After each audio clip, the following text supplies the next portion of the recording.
I'm excited to see churches get activated in the expression of the gospel to serve the most needy in our communities. Because listen, if you want to change the world, if you want your church to be part of having an impact on the world, it starts in your zip code. It starts in your city. It's like, I think it's about in your block. It starts in your neighborhood, block. right? You know the neighbor next to you, right? In your home, to open Right. up your door and say yes. Like, it starts there.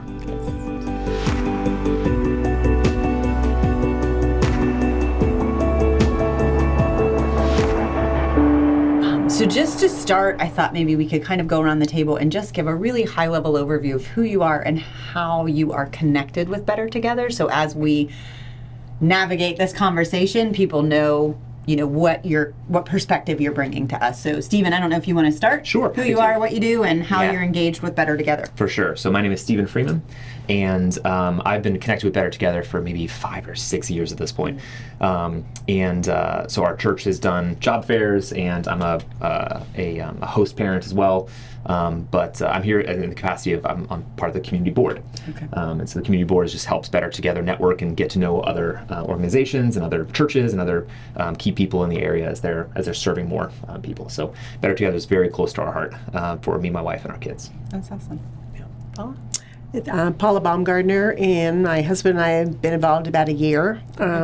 Dr. Terry came to our church at North Jackson. We felt called to go to the meeting, and that was in February. We got our first hosting in March.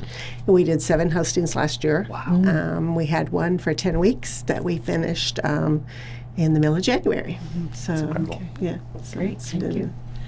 Dr. Terry? Yeah, I want to tag along to Paula because she's so humble, but Paula and Steve were our host families of the year for 2024 yay. as well. Congratulations. Such an amazing service to us. But my name is Dr. Standralyn Terry, and I'm the Northeast Florida Executive Director for Better Together. Okay, great. Well, Dr. Terry, let me start with you.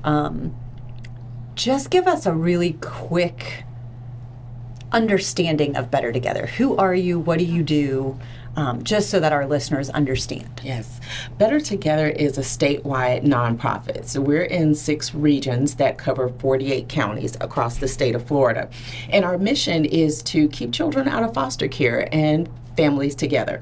And we do that by providing 2 support options to families. We have short-term hosting, which is where volunteer families go through a level 2 background check and a home study, and they open up their homes on a short-term basis to the children in the family, while the parents navigate their crisis situation with our assistance. Every case is not a hosting case. Some families are safe together, but the parents just need that extra support plugging into the community or connecting to resources. And so we have mentors who volunteer their time to walk alongside those families. A lot of the families we deal with just don't have a local support system. They may have family who may be far away, and some just may be isolated and not have anyone at all. So we have volunteers who come along and walk alongside them to be that support that they need. Okay, that's great. And I know, as I had mentioned prior to the cameras rolling, my connection with Better Together was with a job fair. So is there still that piece of Better Together that is a job fair? Yes, we component? have the Better Families component, which is the more family-facing program, and then we have Better Jobs. And Better Jobs collaborates with local church congregations to put on job fairs, because we've connected that over 70% of the families that we work with, their current crisis comes from unemployment or underemployment. So being able to connect to meaningful employment opportunities is really key with helping them to build a solid foundation for their families. So they have that support of the family, but then the job fairs offer them that opportunity. And they're unique in composition, these job fairs. So we do have the employers, but we try to look at it from the point of view of the job seeker. So the employers, we really try to work with employers that are addressing the barriers that these job seekers have to employment. In the Northeast Florida area, we found that transportation is a major barrier to employment. So we seek out employers that may be on bus lines or centrally located, just easy to get to for job seekers. Also, backgrounds may be an issue. So background-friendly employers who have second chance opportunities or policies in place that do give opportunities to those with offender backgrounds. So we look at a lot of those things, and then we also have resource partners who are available at the job fairs. These are organizations such as child care programs, health care programs, Operation New Hope that help those offenders who are returning to society, because we don't want anything that's going on in or around those job seekers' lives to prevent them from accepting or being able to keep a job that's offered to them at the job fair. That's interesting. We'll have to do another conversation on that line of things. I know today we want to focus on the fostering piece of it, but Lifework is geared around business leaders. And so as you're talking, my brain starts going about all the things that we could step in and help and do and partner and coordinate. And so that will be for another conversation. But for today, as we're focusing on the foster side of it, let's, Dr. Terry, let's just start with you. Really the reality of the problem when we're talking about the foster care, and what are the biggest challenges facing families that are in crisis today? Well, those challenges are, and I do want to go back to the terms fostering versus hosting, which is what our volunteers do. Foster kind of comes with a stigma that children are being removed from their families. With the hosting, it's really a co-parenting situation. And Paula can speak to this, that there's a community that's created. That's our mission, because families are coming to us when they have no one. And if we take ourselves into consideration that the most prized possession I have, which are my children, I can't take care of them. So it's an enormous feat just to say that I'm not able to do that. And then to call on strangers to step in to help you with that. You know, these parents are really in one of the lowest points of their lives. So it's not our position to point out how bad it is. We really want to support them and give them those connections that they need. So when a child is hosted, and we say host because we think of hospitality. Such a better word. Right, Yeah. it is. Something so simple but makes such a difference. And I'll throw this over to Paula to talk about their experience, but I am also a host family, and I've hosted 10 children in my home, and I do that as a volunteer. So I still do it and work my job, my very big job, and and all of the things that go along in life. But I know that if I was ever in that position, I would definitely want someone to step in and care for me and my children in that way. So that's my why. I've never known that. I have a huge family, huge support system. So, to know that someone doesn't have that, it just kind of breaks my heart. Yeah. Paula, and from your perspective as a host parent, what have you seen with the crisis that some of these families are in or experiencing? We've had a variety. We started with the first one, the mom was going to retreat, and then it ended up that it became a crisis. And so we took our first one for another 4 days. What do you mean retreat? She was doing like just a spiritual retreat. Okay, going away. So she was literally going away. Okay. Yes, going away. That was like a code word for something, and I was like, I don't know that word. She just literally had a weekend to go away for herself. Okay. And so we took her little girl in that weekend. Okay. And she had medical issues, which were not an issue at all with us, but, and sweetest thing you'd ever seen. So we fell in love with her. Mom needed daycare. Why? Because daycare closes during spring break, and because all parents have spring break too. So, so we volunteered to take her during spring break, and still, obviously, I actually was talking to the mom this morning. So, but as a parent, so we have had a variety of them. But I would say, as a host parent, the biggest thing is just to find the children where they are and find what they like and find what they enjoy doing. And so it's trying to put them in a mold that, like, okay, bedtime's this time, bedtime's that. These children are in a fluctuation, and several of them have been. We had a set of twins whose mother was homeless, and the second time we had them. And so she was supposed to be going to find them a new home. And so that was just totally, their whole life was uproar. And so we, during the week, we found different behaviors, so we had to change. Yeah. Try to control at least, a little bit. But I think the biggest thing we found with is being flexible. Each child's different. Each child has different need. Even the twins, they both had different needs. And then the last one we had was only 3 months old when we got her. And so to see the big changes in her were, it was amazing. We enjoyed watching her grow because we don't have any grandchildren. So these are kind of our grandchildren. And so it's been, that's kind of our experience. So we've had them from, our first one was a year and a half. And then we had a 17-year-old who had a 2-year-old.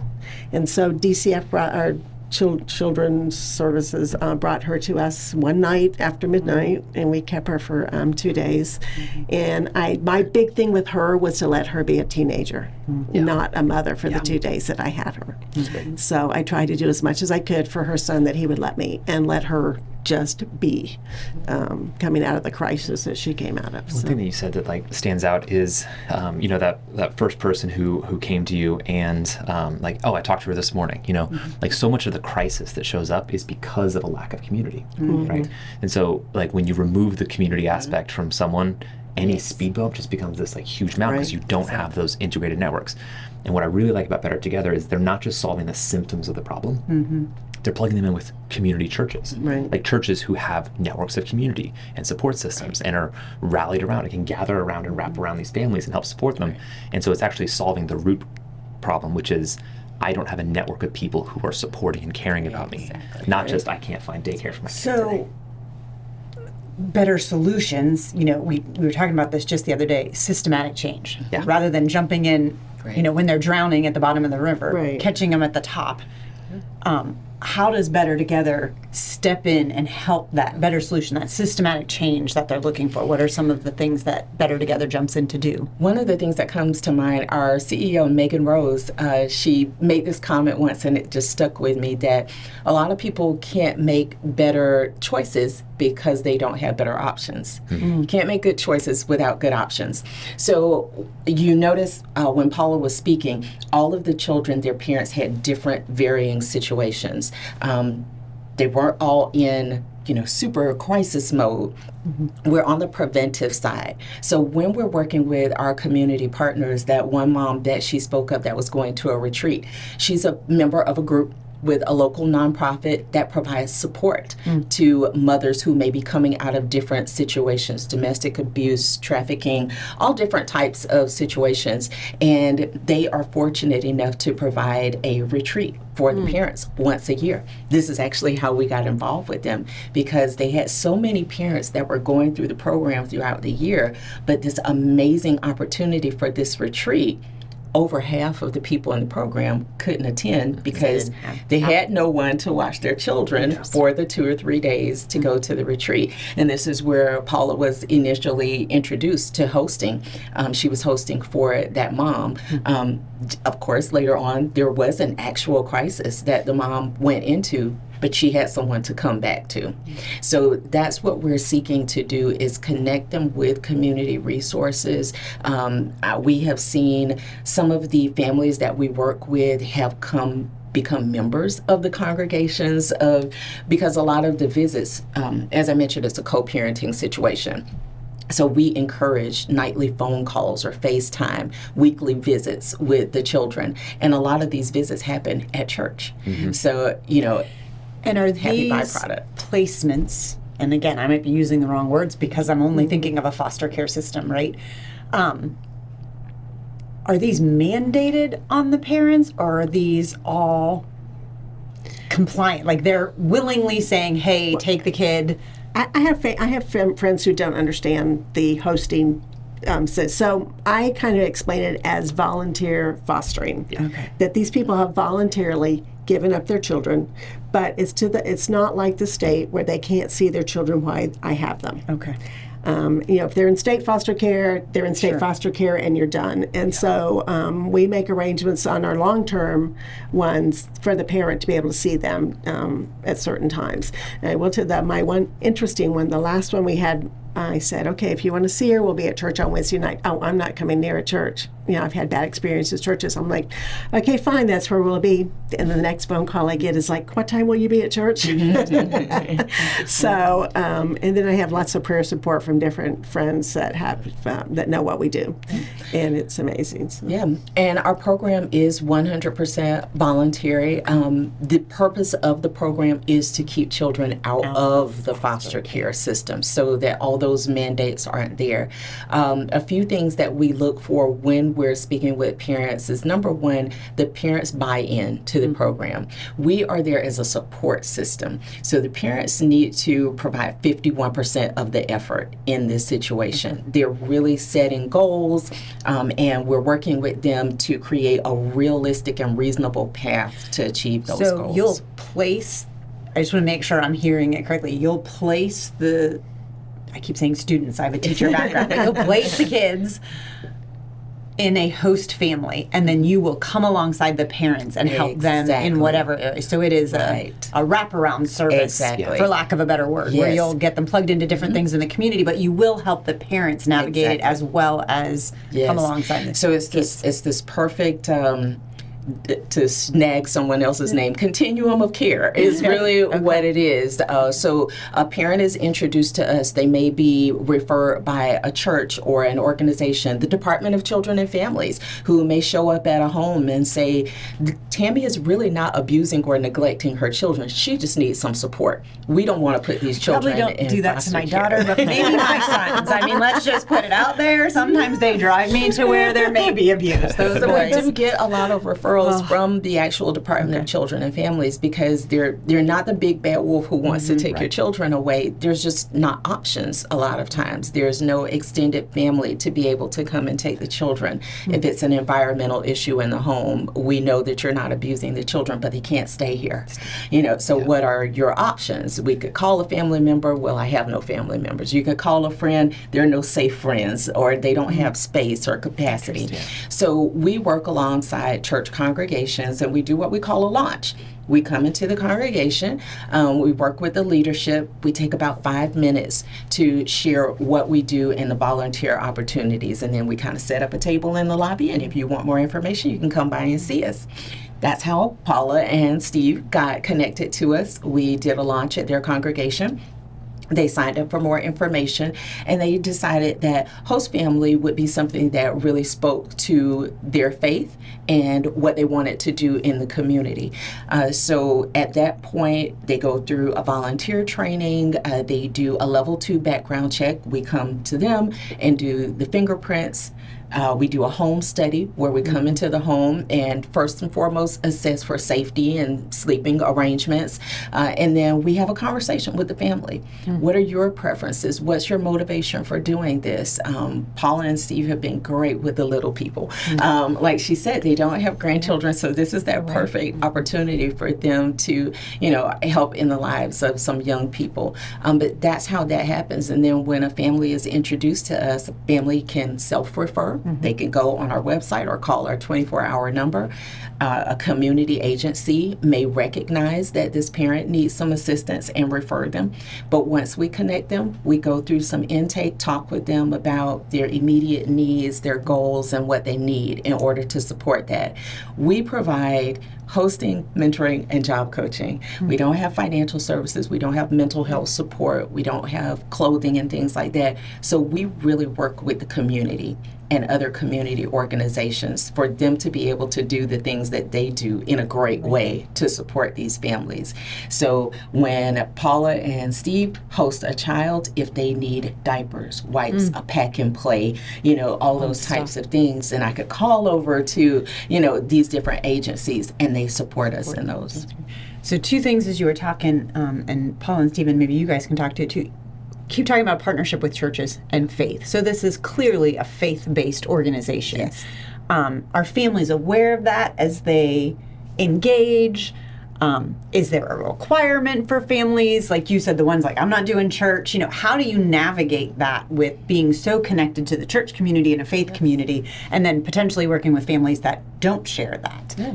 We are a faith-based organization. We consider this to be a ministry. Mm-hmm. However, we're not associated with any particular religion or political view or anything like that. We don't require that any of our employees, our volunteers, or our families be of any particular faith or any faith at all. But we just want it to be clear that we feel like this is our duty to be the hands and feet of Jesus in our community. We're not trying to convert anyone into any particular, but these are where the supports are. And the church, we will take volunteers from anywhere.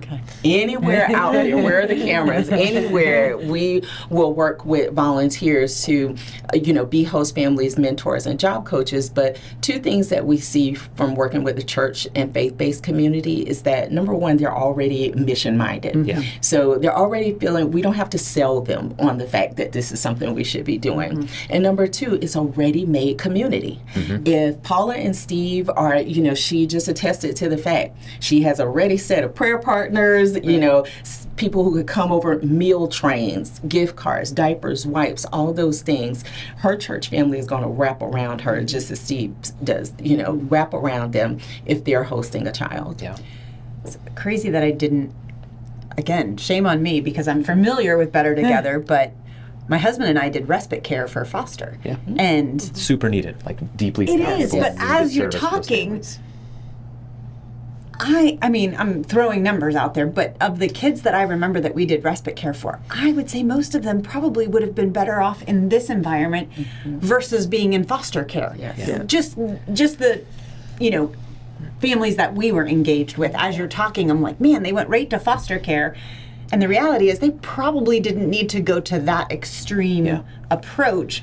Had there been an awareness of Better Together, this would have probably been a better fit for them, which makes me sad that I didn't know enough and put them in that situation. And honestly, like most of the talking points around this is, hey, we want to keep kids out of foster care. Yeah. DCF is a valuable partner. They love what Better Together is There is a doing. need. They're a tremendous partner in caring for families. And I've had to deal with DCF twice during my hostings, and I've been totally amazed with, They're very supportive. they are not at all what people make them out to be. And I wish more people realize that there are caring people within DCF. But because there's a threshold of something has to be broken for the government to come in and fix it, those cases, it is more efficient, it is healthier to prevent a problem than it is to fix it after it breaks. Right. We're talking So about that Better Together is systematic saying we change. want to live on the front end of prevention rather on the back end of fixing Which the things which are broken. supports foster care because then there's not as many in there. Of course. And they're not as overwhelmed We're because seeing you're the state numbers of kids in foster care plummet. They're decreasing. Well, and we had a case, and we may not be able to tell, but we had a case that the children ended up being adopted, but they did not go to foster care in between time. They were able to go, almost straight from us to the host to a Christian home, and then into to be adopted. That's awesome. And that is a case that, trust me, that most of ours, we have been extremely happy with where they have ended up. Maybe not with family, not Better Together, but we were better together with them doing that walkthrough. And we've talked about like the relational and the community benefits of it. There's a financial aspect to the prevention as well. If I'm recalling, it's something like the average cost for taxpayers of kid in foster care is like $35,000 per kid per year. Yeah, somewhere it's really high. It's astronomical. We're probably at a 10% of what it costs, would cost for the kid state foster. to foster a child. and it's through private donations as well. Exactly. We are 100% privately funded. We don't receive any government funds. That allows us to be more nimble in our approach to what we're doing. If we see, if funds were coming from the government, they're tied to conditions, of course. Absolutely. We expect that. That's not an issue for most people. But if you are getting those funds by doing a program a certain way, you have to wait until maybe the next funding cycle in order to change what you want to do, because you have to do what you presented. With us being privately funded, we're able to respond more appropriately to the situations. Everything that happens in Northeast Florida aren't may tied. be different from Southwest Florida. The populations are different, just everything is different. So we may need to be a little more nimble in that. And then also it gives a lot more credibility to the families that we work with. These are families who have probably had some interaction with the Department of Children and Family or law enforcement or some other type of entity, and they're feeling kind of some under the apprehension gun there. Mm-hmm. So there's no backdoor agenda with us. We really want to see the families stay together. The hurricane in Southwest Florida is probably a good example of us being able to nimbly respond to an area's need. So in the hurricane, Better Together is one of the first organizations on the front lines you don't even helping think about that. with water, because we have a network of communities and partners and churches and people that are ready. Yes. And so when the hurricane hit, it turned into disaster relief rather than like family. So it was a huge opportunity. Displacement of families that Yes, it was probably a huge needed. Actually, that's where my ministry started, was disaster relief. Cleaning out houses, and then we moved into another disaster relief area, which people don't think it's disaster relief, but with the people I know that I talk about volunteering, they're like, well, I only want this age group and I only can do these days. And like, so, I really don't want to go to Better Together. I said, look, they will take you and work with your conditions and, because they need volunteers. Yeah. So if you can only do weekends because you work all week, hey, they've got a place for you to work. If you only want them this age, then they'll work with you, because I'm like, I don't want them to have to do homework. I don't want to have to get them to school. Right. I'm like, Well, yeah, and I'm sure, and again, that's probably a conversation for another day, because I want to make sure we get to a few other things. But I'm glad you pointed that out, because there is transportation and schooling and different things that I'm sure could potentially hinder people's willingness to step up, thinking that there's all these things to overcome. And the reality is you're saying ultimately Better Together will work with you. Yes. They'll overcome all those obstacles if you're willing. So that's great. Stephen, quickly from your side, you're coming at this from a donor and a community support system. Yeah.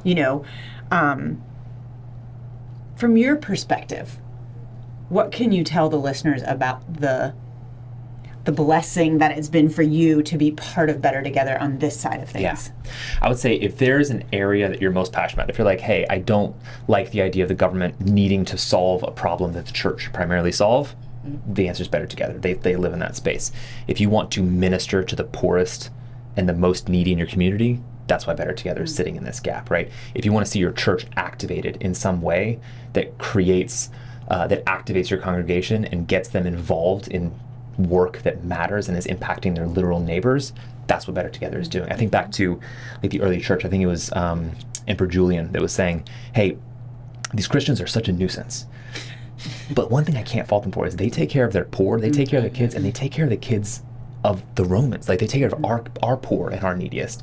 And to him, it was a frustration, because he's like, it's really frustrating that the Christians are here. But man, they bring something They are good. known for taking care of children and the poor. And I'm just like, man, I want our generation of churches to have that said about them. Yes. To say, like, in some respect, that we can make obsolete government solutions through how active and present the church is in that respect. And so that the government is good at solving a particular set of problems. And I would wager that the church is better at solving the problem of taking care of families and communities and their neighbors, and that they should be on the front line for it. I had a meeting yesterday with somebody, and they threw out a stat that in the greater Jacksonville First Coast area, we have 2,300 churches. Yeah. And the conversation across the table yesterday with them was, could you imagine if each of these churches Adopted one kid. took one kid, or took one homeless person, or took, because we were running the numbers just even on the homelessness was what this particular person was talking about. We would absolutely not have a homeless person if the churches would step in and just take one. And it's the same thing with foster care in this. If the churches would just take one. And so I think... It's not one per family. No, it's one per It's church. one per And then church. that's where the community, right? Because then the church has the resources To wrap around. to handle one. Right. Yeah. Sometimes it's overwhelming, like, oh, there's so many. But when you look Exactly. at it from, if you just did one, if we each one reached There are one, many it's of the us old too. song, right? Exactly. Yeah, we're volunteer driven and professionally supported. A lot of churches feel like, okay, well, things are kind of getting out of hand. We're opening up ourselves to liability and all those different types of things. We don't know exactly how to do it. Well, that's what we're here for. We have a team of professional individuals who could help so that the church could be the church. And we could handle all of the coordination and those types of things. So it really does, Better Together really does provide a solution for that gap that we're seeing there. So Better Together needs church support, needs volunteers, needs money. Right. What else? We need awareness. So people need to be aware, families need to be aware that we're available and there's support available to them. Churches need to be aware that we're here to support them, and it really is a symbiotic relationship. A lot of churches use this as an evangelistic tool, to say that the doors of this church are open more than just on Sunday morning. We're available at any time because the church is, of course, not the building, it's the people. So we want to reach out into those communities and really get that awareness going that we are here, we need that support. Dollars are amazing because it takes money. My grandparents used to say it takes money to run the poorhouse. So, it does. True. That has to be there. And there's a way for everyone to contribute. Just like Paula said, it may not be a feasible time, or you may not have capacity to host a child, but you could support a family who is hosting a child. You could provide that donation. Dollars go a long way. I'll tell you, when I hosted children, I hosted them during the summer. Hosted 5 at one time. It was a family of 5. And in that instance, I'm a volunteer. Right. So the family support managers came to check on me. They can't, I wanted to point some things out, but that's not my job right now. But when they showed up, we have Hope Packs. So they bought Hope Packs. Hope Packs are backpacks that every child that's being hosted receives within 24 hours of them being in the host home. It's a brand new backpack that's filled with things like pajamas, personal items, their own toothbrush, maybe a Bible or a book, a cup, a little blanket. And it's just something for them to have. Some children don't come with much. Some are perfectly fine, but this is that personal item for them to say that this is mine during this hosting. And they get to keep those things. So the family support managers, they showed up with Hope Packs for all of the children. So it was like Christmas, they're just pulling things out and sharing and trading. And they showed up with gift cards. I was just like, I've never been so happy to see a gift card before in my life. There was a $50 McDonald's gift card that a church donated. Now, $50 at McDonald's doesn't go far with 5 children, but if I pick you up from camp that day and everything went great, let's go through the drive-thru. Everyone can get like $1 or $1.25 item, off the me. That goes for days, with $50. So, and it was great. It was just a little motivation for them, and they're already feeling a little displaced because they're not with their parents. But those things help. They really help. There's a place for everybody. And before we close, I want to be able to give you a chance to say where people can go to get involved, to get help, to do all this stuff. But just kind of as we step out of this, and again, we can have more of these conversations down the road because there's a lot that we could talk about. Just give me a story. Give me, each of you kind of think through your best story that you can tell me, whether it's about, being a donor and what that's meant, being on the board and what that's done for your personal life, being the host family. Just give us a story as we kind of end this segment together. Yeah. I think about the first hosting that we did. It was a little boy, and his mom was pregnant and was going to go into labor in a couple weeks, and she had no one. And so she was like, I don't know how I'm going to go into labor and go to the hospital to deliver this baby if I don't have a place for my 3-year-old.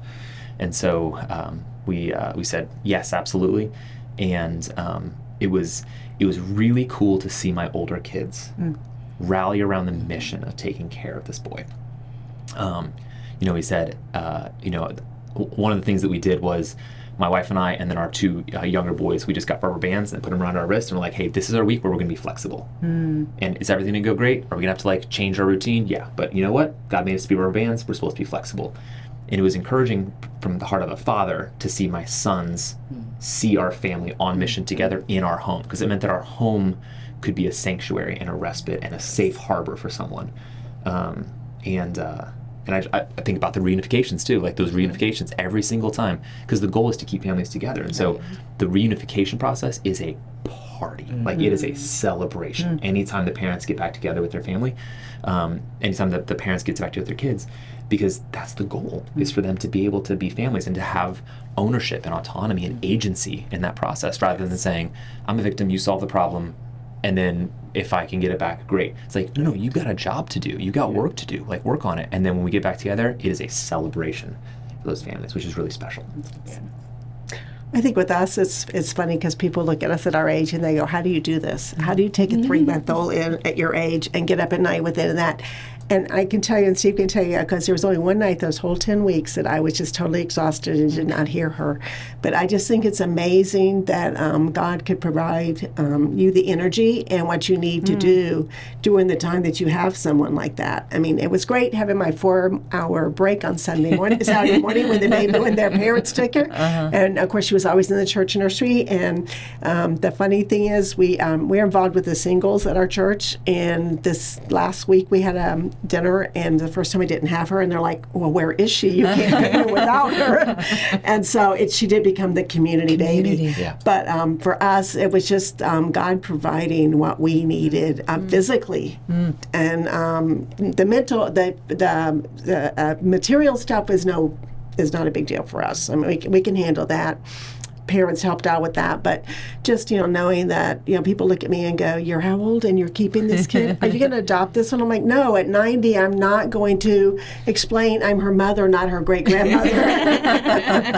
So, but yeah, it's been, that has been one of our biggest blessings, is how God has provided the energy and the prayer support that we need through this whole year that we've done hosting. That's awesome. Yeah, and for me, it's easy to say, oh, well, this is my job, but it's honestly been one of the most professionally and personally fulfilling positions that I've ever had. If I ever were not working for Better Together, which I plan to ride off into the sunset with Better Together, but I would still be a volunteer because this is so needed. And the best thing about it is it's been a way for me to live out my faith. Yeah. We all attend church or read or whatever ways we worship and connect with God, but this is one of the first times that those things have become so real, like outside of myself, and being able to do this and share my faith in action. So it's been a wild ride, but a great ride. I do have one other story. So we have a grown son who has moved back home, and so he had to go through the training for Better Together so that he could be there with her at night. And then he and his fiance would come in our house when they were in town and fight over who got the baby. And so it's really cool now because she's like, okay, we will be getting involved in Better Together when we get married and get settled in the States. What is the average time a child's placed with you? Typically. If someone's thinking, like, I can host. Oh, yes. A hosting could be anywhere from a few hours up to 90 days. It's all based on the needs of the family and the availability and capacity of the host family. So we have what we call day hostings. Day hostings don't involve an overnight stay. It might be a parent who needs to attend a job interview or a medical appointment or procedure where they just don't have that support. It's not daycare. It's being able to support that family because it's not a consistent thing. So that could happen. We have lots in this area, in the Northeast Florida area, as Stephen's hosting was, moms who are delivering. So we make relationships with the hospitals so that they know we're already resourced if someone comes in we don't want you to neglect your medical care because there was no one, and people won't go see about themselves because they're afraid if I show up and my child is there, they'll call DCF, they'll be removed because I can't take care of them. So any number of situations.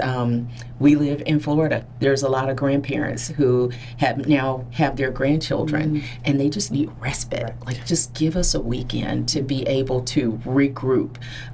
Single parents who I use a story that actually happened to me. I was on social media and I saw a post and a lady said, these children are driving me crazy.